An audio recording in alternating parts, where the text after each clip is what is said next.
Hello, and welcome back to another episode of the Social Media Millionaire Podcast. This is another one of my live TikTok recordings that we are doing. So, we have audience listening live on TikTok, and at the end of the episode, we'll go through and answer any questions that they had, but we're going to get right into it. So, this episode is going to be 24 things I learned in 2024, and some of these are going to be spicy hot takes. So, I am very excited to see your thoughts on each of these things and have a conversation with you about them. So, first things first, number one, let's get into it. More content doesn't equal more sales. This is something that we are going to dive even deeper into in other episodes, but essentially, we did an experiment where we were posting 13 times a day across social media. And we did that for about 6 months. And what we found was that it is so much more advantageous to create less content of a higher quality, and you can actually optimize and create even more sales by creating higher quality content and focusing on the principles of what is really going to make content successful rather than focusing on quantity. Now, that being said, it is important in the beginning that you do create a certain volume of content that is going to allow you to learn. You are going to need to learn how to create content. It's a new skill to be acquired. Your first videos are going to be terrible, right? You're not going to know what to say. You're going to fumble over your words. You're not going to know how to frame it. You're not going to know, even if you know what you want to talk about, how to talk about it is very difficult for people that are just starting out. And so it's a new skill that you need to give yourself grace and time to learn. So volume of content can be great to learn, but once you understand what you're doing, it's more important to focus on, leveraging your analytics and really optimizing the content that's going out, and improving and refining what you're doing rather than just creating more content. Number two, no matter how many services you give to people, no matter how good it is, there are going to be people who don't care and still hate you. Now, this goes for both content and clients. And with content, of course, you can put out so much valuable information. You can teach people things for free that you've spent upwards of $200,000 to learn, and they will still leave nasty comments and tell you how ugly you are and tell you that you should off yourself because you were talking about Pinterest marketing. Okay? That is still going to happen. And on the flip side, I think it's also important to discuss the fact that you are going to have clients that actually have great results. You hand them the world and they still ask for a refund and will send you terrible DMs. And, it's just part of owning a business. And I wish that this is something that I had been prepared for, because in the beginning I took it very personally, as you do. And it almost made me want to shut down the business. I was like, man, these people, and I've shared this stories before. There was a client in particular, a couple that really stuck out to me, but this in particular, she came to us making no money. She'd made, she'd had $10,000 months before, but the month that she came to us, she had made exactly $0 in sales. And in our very first month together, we made a couple really simple shifts in her content. And, we're able to actually nurture and activate her existing audience. And she created $53,000 in sales in that first month together. And she was one of the worst clients I ever had. Was demanding a refund because her TikToks didn't go viral in that first month. And she really, really struggled with TikTok specifically. It was all about TikTok. Even though Instagram was doing well, Instagram was growing, Instagram was bringing in $50,000 a month. That was not adequate. And so that client really shook my self-esteem, because I was like, damn, you do everything for a client. They get great results. They're still going to treat you like this. There's no winning. And once I came to that realization of there is no winning, I was able to let go of that, right? I know that I show up and I do the absolute most for clients. I know the value of what's in the programs. And I have clients that have absolutely knocked it out of the park. And I've had clients that have knocked it out of the park that are still mad at me for whatever reason. Okay. And I just wish that somebody had, in the very beginning of starting my business, rather than just talking about hitting 10K months and here's the strategy and here's how you do it and here's the systems and here's this and that. I wish somebody had sat me down and held my hand and said, listen, there are going to be clients that you do absolutely everything right for, and they are still not going to be happy. And that is not a reflection of you, that is a reflection of them. That is not you not being good at your job. That is not you needing to shut down your business. That is a them problem. Now, of course, there are mistakes that are made in running as any business, and there are fumbles and fails that we've had to correct and learn from. And every single client that we've ever had an issue with, we've learned something from, be it a change that needed to be happen to our systems, or clarity that needed to be provided for our closers, or maybe even just a new guideline to be added to our application that tells us that you are not a fit. But again, there are people that you can do absolutely everything right and they will still not be happy. And I just wish somebody had told me that, and I wish that somebody had been a little bit more transparent about that instead of just talking about the flashy purses and the expensive cars and the real estate that you could buy. I wish somebody had told me, hey, this is normal. This is going to happen. You're not alone, and this doesn't mean that you're bad at your job. Number 3, not taking care of yourself physically/mentally is going to cost you money in your business. If you can't show up for clients because you feel like shit, you are going to lose money. You're going to have to refund people, right? If you are feeling like crap and you're not able to show up and create content because you haven't taken care of yourself, because you're burnt out, if you're not able to show up for your team, you are going to lose money. And so it's taken me quite some time to wrap my head around this because I didn't come from a self-care family. Okay. I came from a hustle, put in the work, and you reap what you sow kind of family. And so, self-care and burnout and, taking care of my mental health, these were all things that were very new to me. And I really didn't realize, even like we talked about with having a problem client, I didn't realize the toll that that could take on you mentally. The first time I had a client dispute, I I couldn't really market myself for 3 months. It really, really shook me. And I think that I wouldn't have been so susceptible and I wouldn't have been quite so fragile if I was doing things for myself and taking care of myself and not just spending 100% of my time and energy on the business. And what I've learned is that an investment in myself is an investment in the business. The better I can show up and perform, the better the business is going to go. And so I've been able to detach the feeling of guilt, honestly, that came with, you know, sitting down and resting and unplugging from the business. Um, and I've realized that actually, me resting and doing nothing is actually very productive because I will then be able to be at my peak performance when I'm back to work. So again, take this as your permission slip. If you're somebody who struggles to unplug or you feel guilty not working or being productive all the time, um, not being productive sometimes is the most productive thing that you can do. And again, I wish somebody had told me that.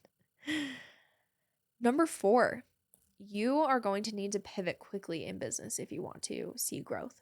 Now, this is something that I honestly credit, the way I grew up to my ability to make quick decisions. When you have childhood cancer and your family and herd of doctors are gathering in a room to make quick life or death decisions for you, um, you learn kind of the cadence of what it looks like to make quick decisions and to make well-informed decisions. And that is absolutely something that I've carried through my entire life. I'm indecisive when it comes to personal things or outfits or home decor, but when it comes to the business, I am very decisive. I know exactly what I want, and I know how to get the information that I need to make an educated decision. And I will not shy away from making fast changes. I have switched hosting platforms within a couple of days because I realized that what we had wasn't working out for us, or because we didn't have the potential for growth. I've changed marketing strategies. I've I've switched, the things that we talk about. I've added things to our business. I've added a software component to our business because we saw that there was a need for it. And I make decisions quickly. And, even going back to the beginning of our business, I decided in one day that I was going to pivot from social media management and web design to consulting. I didn't stew about it. I just made a decision and I moved forward. And that is something I greatly credit my success to. Number 5, never rely on one social platform for your business. And so a lot of people really, really focus on Instagram. And I've had a couple clients who have had their accounts deactivated on Instagram. I did a podcast episode recently with somebody who was not a client of mine, but she had had her Instagram taken down not once but twice now, and was still able to market and run her business. And what we found is that there's a lot of noise out there in the online space that tells you to focus on one platform in the beginning, just grow one platform. And diversifying your platforms and your lead flow is imperative to having a healthy business, which is why we use multiple platforms.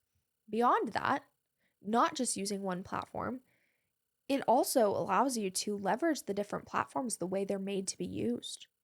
Instagram is, up until very recently, not an outreach platform. And even still, with Reels capabilities, there are a lot of people that struggle to get visibility on Instagram. TikTok, very easy to get visibility. Pinterest, extremely easy to get visibility.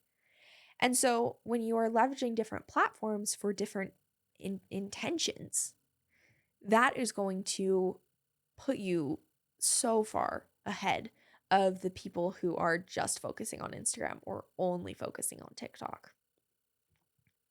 Number 6, evolving your business model is essential. Like I said, even that initial pivot that we made in the beginning of going from management to consulting, and now we are bringing in a software component to our programs because we've seen a need. And beyond, seeing a need for it, I've come to the realization, and this is something that I knew, and I'm just kind of, shaking my head at myself for not doing this sooner. Reoccurring revenue is the path to 8 figures. Reoccurring revenue is the difference between a business that makes $10 million a year and $1 million a year. And I knew that. I knew that. My very first client scaled to 9 figures because of reoccurring revenue. I knew that. But for some reason in our business, we were focused on acquisition and high ticket new sales. So we've switched into focusing on retention. We're focusing on recurring revenue. And boy, is that working. Boy, are we growing. I love to see it. Number 7, even as an expert, you can always be learning more.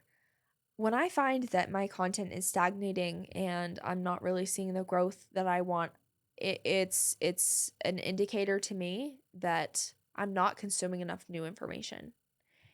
And, it's really important for me to consistently be reading. I read probably 30 books a month. Um, I'm constantly reading, I'm constantly consuming information. And it's part of what I would credit our success to, in the fact that we were able to go from 0 to $1 million in 1 year. Is because I'm constantly consuming information and then I make quick decisions. I act on that information, which is key. Number 8, marketing has shifted and consumers want something new. The things that were working in 2020 and 2021, they don't work anymore. Consumers have gotten so smart, and there has thankfully been so much awareness raised around the unethical things that happen in the online space. And so there is a higher standard for content. There's a higher standard for what is going to make someone buy. The consumers have different expectations now. And it's important that your business shift and adapt. If you really blew up in 2020 or 2021 and you found yourself kind of plateauing, we need to lean into the basic principles of why people buy, right? We need to go back to the basics, the psychology, why people buy. And then we can align what we know about consumer behavior with the standards that consumers are now bringing to these platforms. Number 9, sharing personal behind the scenes is the best thing to grow your community. Community is the number one thing that you can actually leverage. And community comes ultimately from when we talk about in sales psychology, the norm of reciprocity. Community is built on loyalty and a sense of connection. And if you don't have that, if you're just talking at your audience rather than talking with your audience, you are not going to have the same results and conversion rates and ultimately scalability that other people that focus on community do.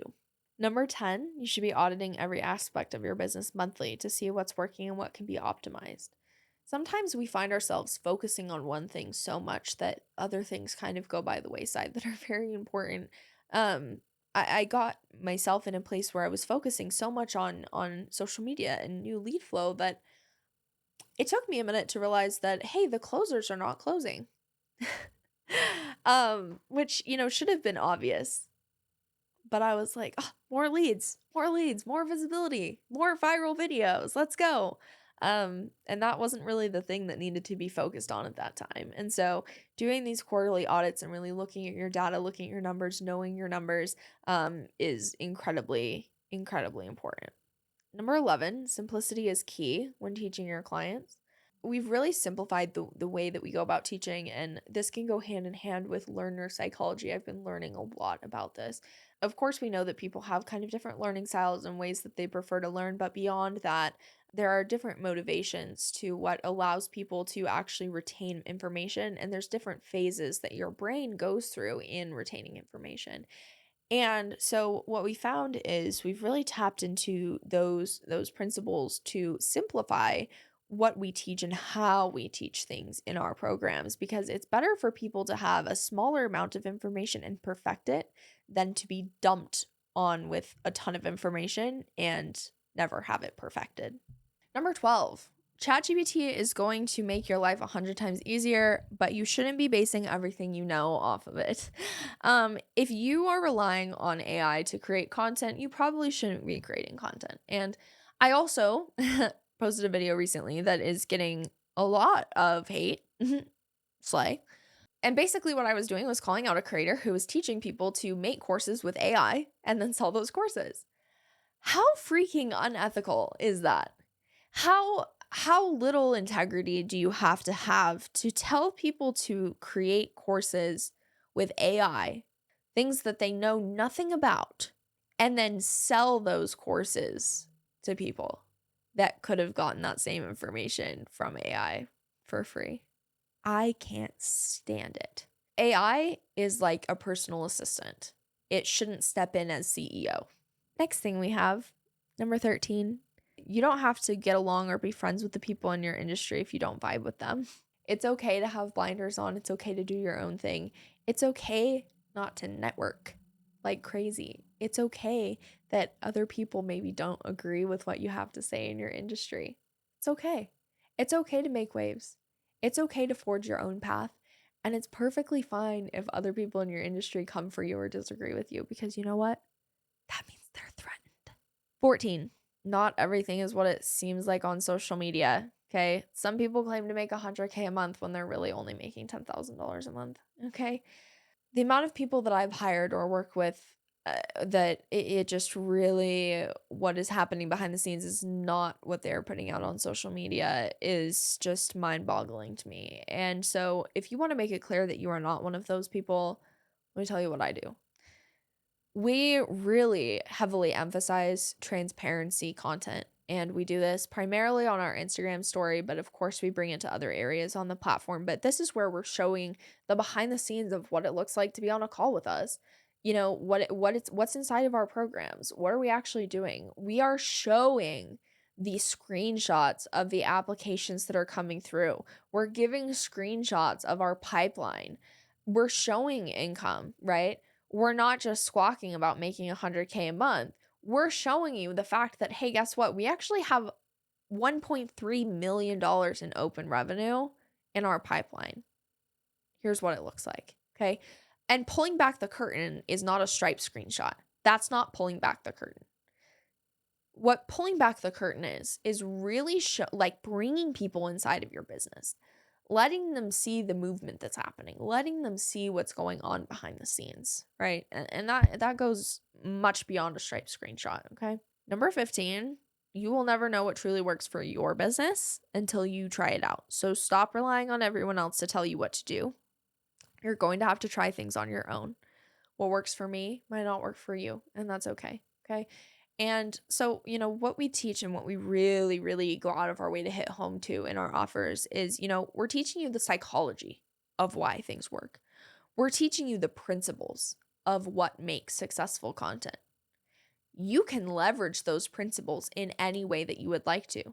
Me sitting down and talking to the camera is what works for me to leverage those principles, is what works for me to leverage those sales psychology elements. You can do it in different ways. Create your own style. I'm here to give you foundational understanding of what is going to work, how to assess what's working, how to audit moving forward so that you can be self-sufficient. I'm not here to create mini-me's. 16, we talked about this a little. Diversifying your social media presence is the best way to make sure that your visibility continues to grow without the risk of accounts being shut down. I'm going to leave it at that. Memberships are still the best way to infuse passive recurring revenue into your business. I've been hearing, especially on Threads, I've been hearing a lot of membership slander. And I just want to remind you that I have a client who does over $2 million a month with a $29 membership that she primarily markets on Pinterest. And she does not spend any time beyond the 1 hour call that she does every month to manage that membership. She has a team. She has a couple of people who run the support for that membership.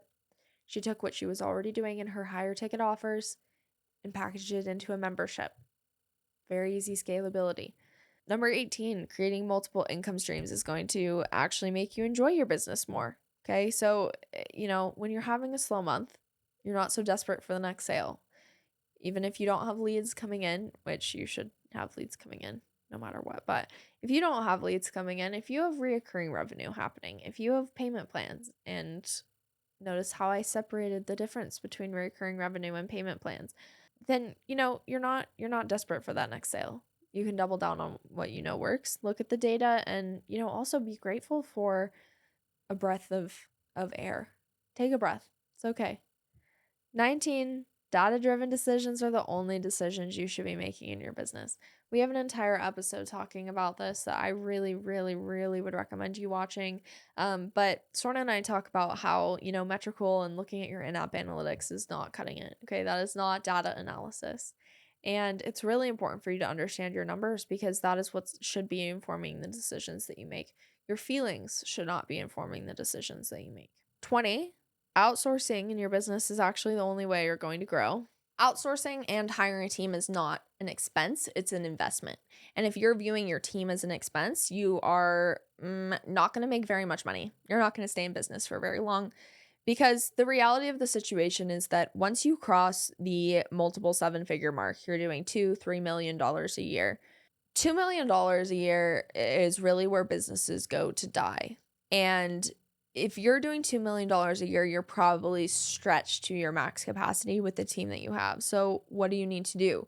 You need to increase your capacity by hiring team members. And then you shift your focus from marketing, sales, and development to developing the team. You build the team that builds the company. Number 21, collaborations are key, whether it's speaking engagements, podcasts, etc. Getting in front of more people, being able to connect on a deeper level is going to build your authority.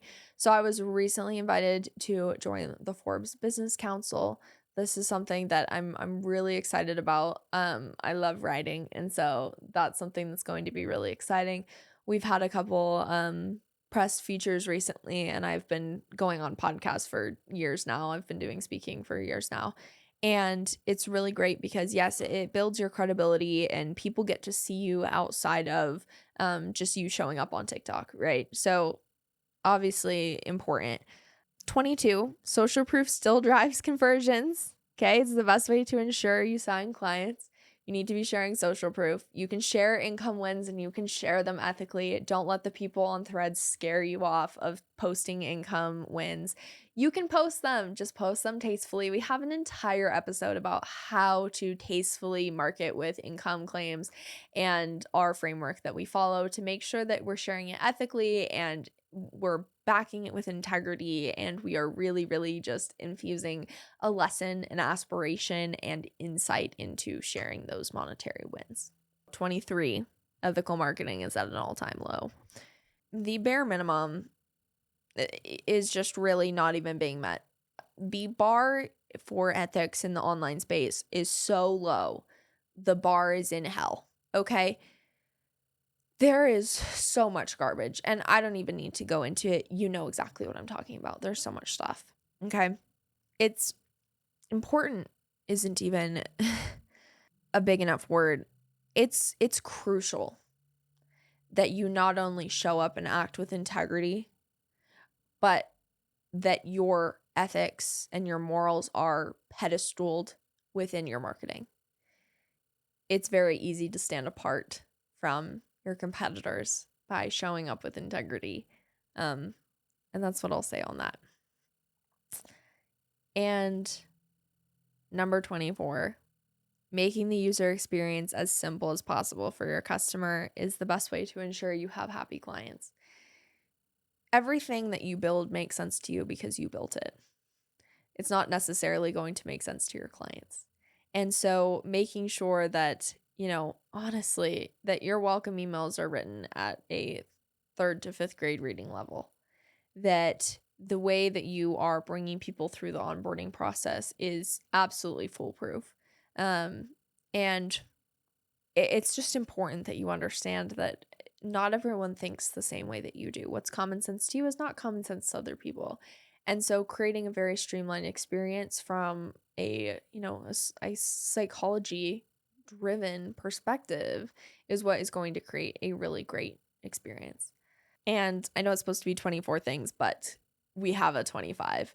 And so as a little bonus tip for you, please be on Threads. Please be sharing information on Threads. It's really been great for visibility. It's really great for community building. And if you're not on Threads, this is kind of like you not being on TikTok in 2020. It's a problem. Okay, we're going to answer some questions from the people watching live.